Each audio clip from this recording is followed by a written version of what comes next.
All right, we got one more weapon left to cover that came out with Warframe 1999. We have the Vesper 77. The Vesper 77, in my opinion, reminds me of, well, Hitman, James Bond, the GoldenEye games. It is a silenced pistol. It has a very neat gimmick where it highlights people's heads and helps you, well, do more damage. And to me, it's more of a stealth weapon, but we'll cover the build I made for it, test in the simulacrum, and then we'll have to use a certain frame to make it worth using, in my opinion, because due to the fact it's such a slow firing weapon, it kind of lacks the ability to kill many people. So I'll see y'all in the simulacrum.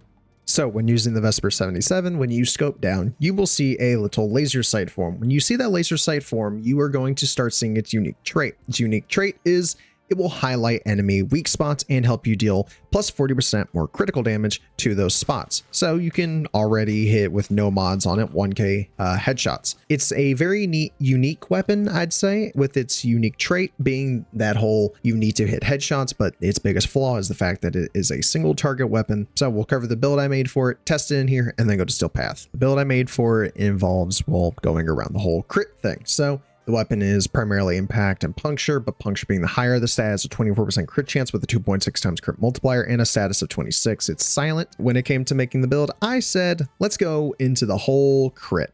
We have galvanized crosshair for on headshot crit chance because the whole point of the gimmick is going for the weak point. We have prime target crack for more damage, prime pistol gamma for that extra crit chance, just to see how high we can make it. Galvanized shot to take advantage of status chances that we may be applying. Pistol acuity for the weak point damage, because once again we're going for headshots. Magnetic mic for critical damage, and then magnetic on top of it. Semi pistol cannonade for the free 300% damage and some punch through to help it out a little bit. And then I just picked a random element to add on to it. I picked jolt so it could like hit a couple more enemies, but it's up to you on which one you want to go with.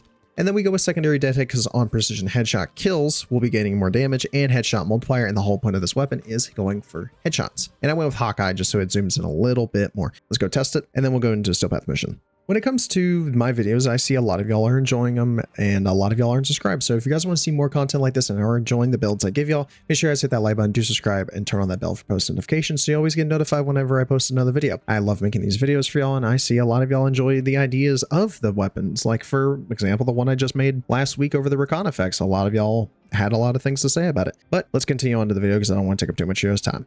I have spawned in the enemies, and when we go for headshots, as you see, it does, well, do what it says on the tin, hit really hard on headshots, but then it has that slow reload. That's why I'm going to be trying to counteract that. And once again, we're using galvanized shot, or galvanized shot. So with no statuses, we're not getting all the damage. But what I plan on doing is applying the whole benefit of using Jade's free.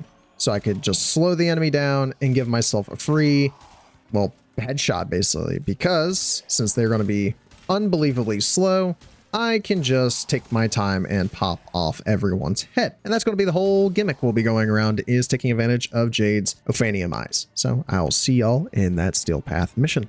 All right, and here we are. And I decided to subsume a special ability on top of Jade. I decided to put Evade on top of her instead of using her normal 4.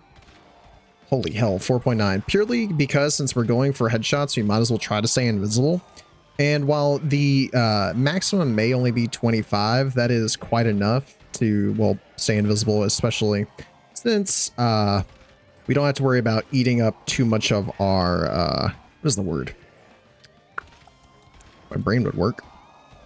Energy. There we go. Since due to the fact we'll be staying invisible, we won't have to be eating all of it.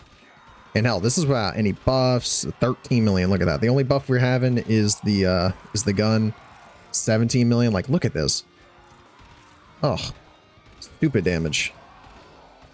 My God. That's why I've never understood some of the stuff with Jade is how am I able to, not Jade, Evade is like, how am I being seen? I'm invisible and using a weapon that literally is silent. But as you see, the weapon hits really hard, does quite well. And, well, everything dies quite easily. But here's the thing. How does it handle against an Acolyte? Because as you see, it's good at single target to about 2 enemies due to the punch through from semi-pistol cannonade. Let's go find a Acolyte, shall we?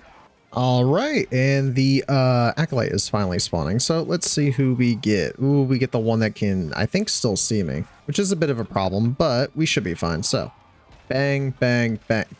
Okay. 3 shots is all it took, and that probably would have been 2 shots if I had kept one of my perks up, because let's see, it does quite well. Again, the only downside in my opinion would actually be the fact that it's a single target. So I will go back to the whatever the back rooms. Yeah, I'll go to the back rooms and I will give y'all my final thoughts on this very interesting weapon. So I will see y'all then. What are my final thoughts on the Vesper 77? In my opinion, the Vesper 77 is quite literally what it is called, a true masterpiece of Halvanian engineering. It is a powerful pistol. The biggest issue with it is that it is single target, so I wouldn't recommend it for endgame unless you're able to perfectly slow them down or stun the enemy or lock them in place.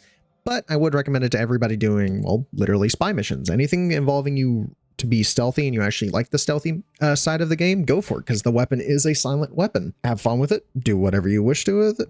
This is a rough idea, but in my opinion, 2 mods here, 2 things here will always, 3 things will always be the same. You should have secondary deadhead, galvanized crosshairs, and pistol acuity, purely because of its unique trait. Hope you guys have a great rest of your day. Make sure you guys comment down below on YouTube what guns you want to see me play with, or what Warframes you want to see me play with. I'll see y'all in the next one.